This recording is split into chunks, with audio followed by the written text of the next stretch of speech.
This is unacceptable. It's so tragic. And he touched a lot of people and a lot of people's hearts. You're going to hear a lot about more about that in the next hour and in the coming hours here on Fox News. His first television hit, Greg Gutfeld, was Fox and Friends in 2012, believe it or not. So we've known the young man for a long time, and may he rest in peace.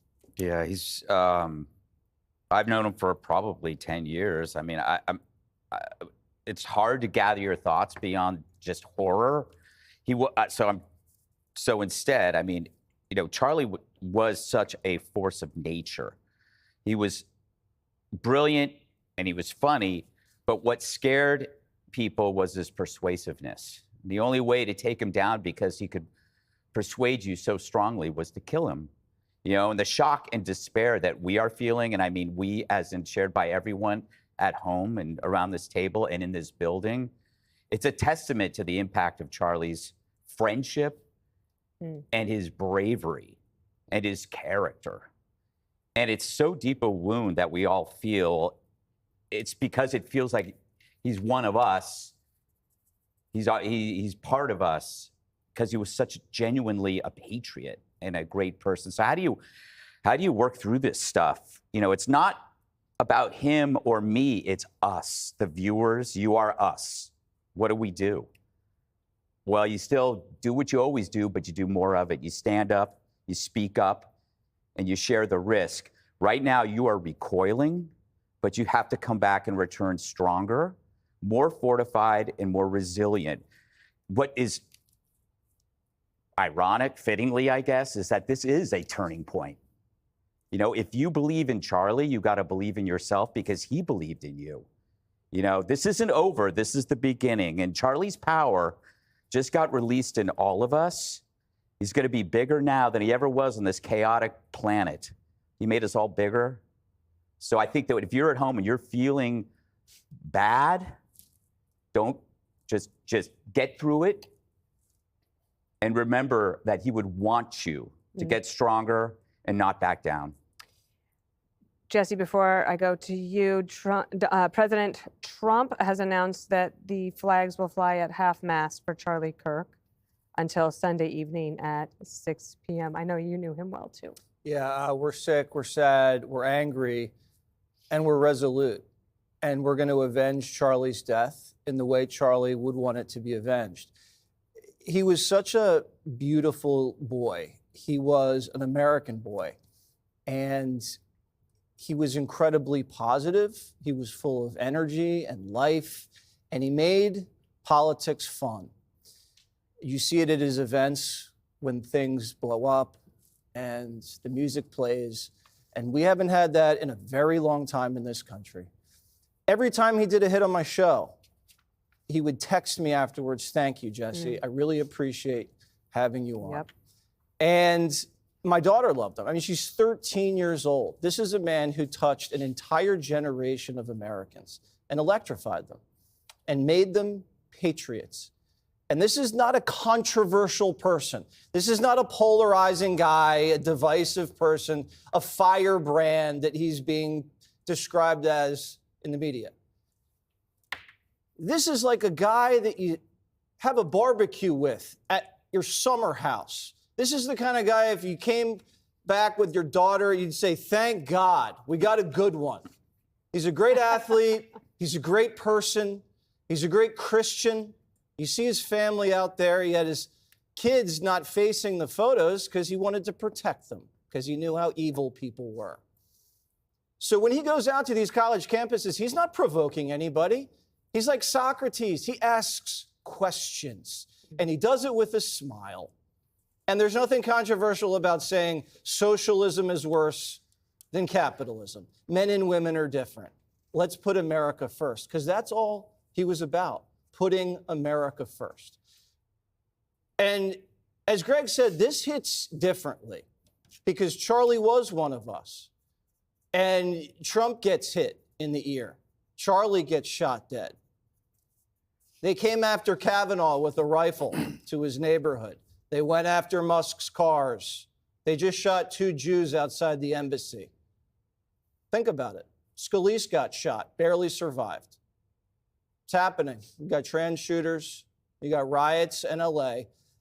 They are at war with us. Whether we want to accept it or not, they are at war with us. And what are we going to do about it? How much political violence are we going to tolerate?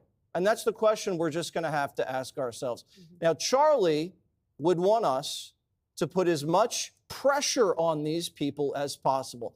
Dana nailed it. This is unacceptable and has to stop. And it has to stop now. And everybody's accountable. And we're watching what they're saying on television and who's saying what. The politicians, the media, and all of these rats out there. This can never happen again. It ends now. Greg's right again. This is a turning point, and we know which direction we're going.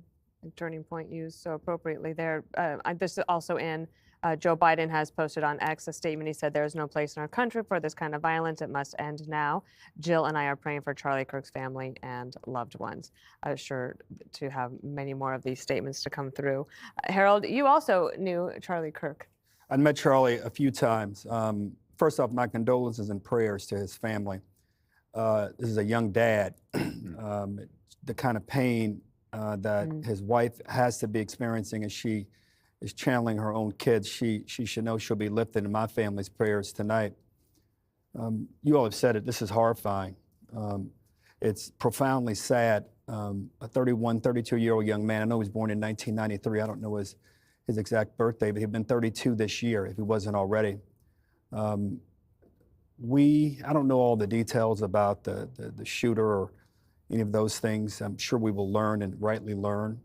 But our infatuation with like our own politics and our own ideas causes us, I think, to drown in these thoughts and these justifications. I've read some things and seen some things that people have said today who have talked about Charlie's politics in a way that it sounds as if they are trying to bring some understanding or justification for this. There's no justification for this.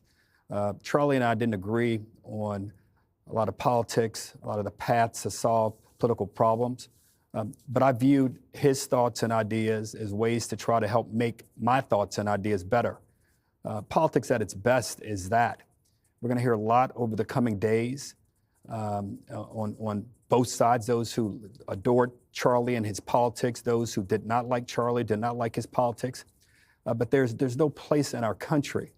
There's no place, if you love America, if you love freedom, if you indeed want to make America, whatever side you sit on, Democrat or Republican, the greatest nation in the world, and believe it is, you can't in any way defend this or justify this. I close where I started. I don't know Erica, but my thoughts and prayers to her and to his daughter and to his son.